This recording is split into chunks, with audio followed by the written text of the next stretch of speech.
Hi, I'm Max Brantley with the Arkansas Times. It's Wednesday, October 28th. News from last night, midnight, they released the National Assessment of Educational Progress, and it showed that the country as a whole and Arkansas, for the first time in several years, had fallen backwards on the measure of reading and math performance of 4th and 8th graders.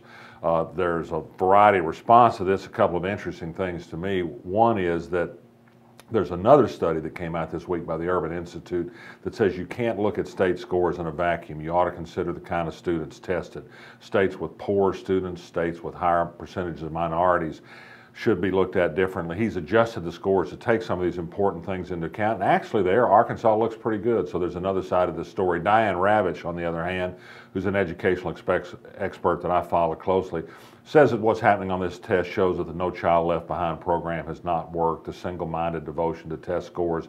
It's time to look at a different way of improving schools. The education secretary, who's been behind the reform movement, says, oh, it'll just take a long time for this to work. We'll see. It's not moving upward at the moment, if test scores matter at all.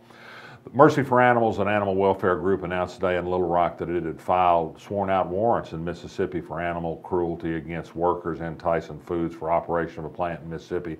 Tyson says some of the videos taken undercover are concerning and that at least one person has been fired as a result.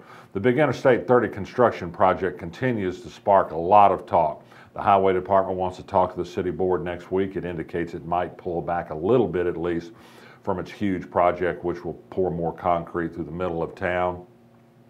There's a blogger who's raised the interesting notion that perhaps the highway amendment doesn't allow work on a 6-lane road. It only talks about 4-lane roads. I don't know if it'll get far with that, but I think legal challenges are a possibility. Certainly there are voices in the black community who say the highway department has been on a plan for years to move people quicker to suburbs as a means of fleeing the Little Rock School District, and certainly the white flight to neighboring towns like Conway, Cabot, and Bryant are evidence at least of the pattern, if not the intent.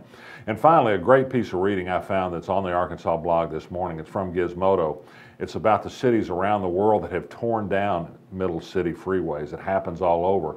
The Highway Department Director, Scott Bennett, laughed at me when I suggested this over the weekend, but in fact it's happened elsewhere with tremendous results. Take a look, you might be interested. The Democratic Party hasn't given up on the legislature. Lots more candidates announced this week to take on incumbent Republicans in House seats. Hard to say how they'll do, but several of them are candidates with a lot of background and a lot of experience. They promise vigorous campaigns. In Alabama, a federal judge has struck down another Republican governor's effort to cut off money to Planned Parenthood. Same reason cited in Arkansas. There was no good reason to cut the money off except to punish an organization they didn't like.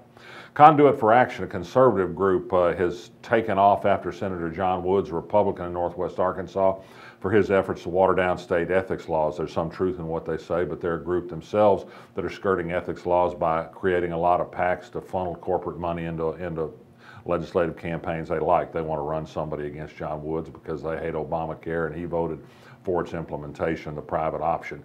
Interesting court hearing yesterday in circuit court, the state arguing to be allowed to keep secret the drugs it uses in executions. Wendell Griffin was skeptical, it sounded like, in some heated exchanges. The state says it can't get the drugs unless it keeps it secret because people won't sell it to them if they know they're being used for executions.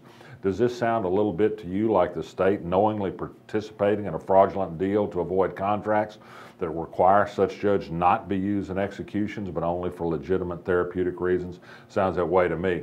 The Little Rock police are out in southwest Little Rock today, interrupted a burglary in progress, arrested 2 people, fired a shot at another person. No policeman was hurt, uncertain if the other suspect still at large was hurt. And finally, here's your entertainment tonight, the Republican presidential debate. Will Donald Trump say something provocative? That's almost a surefire bet. Will Mike Huckabee lift himself out of the bottom tier of candidates, our former governor? That's another interesting thing for Arkansas people to watch. I'll be tuning in since I've already seen Fargo this week. You talk about a bloody mess.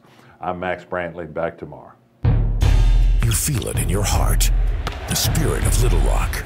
We've had that spirit since 1927, helping build our city by producing decades of leaders in the heart of our state. We are the heart of business and innovation, the heart of politics and government, the heart of arts and culture, and in our city beats the heart of a Trojan. UALR, we are Little Rock's team and Little Rock's University.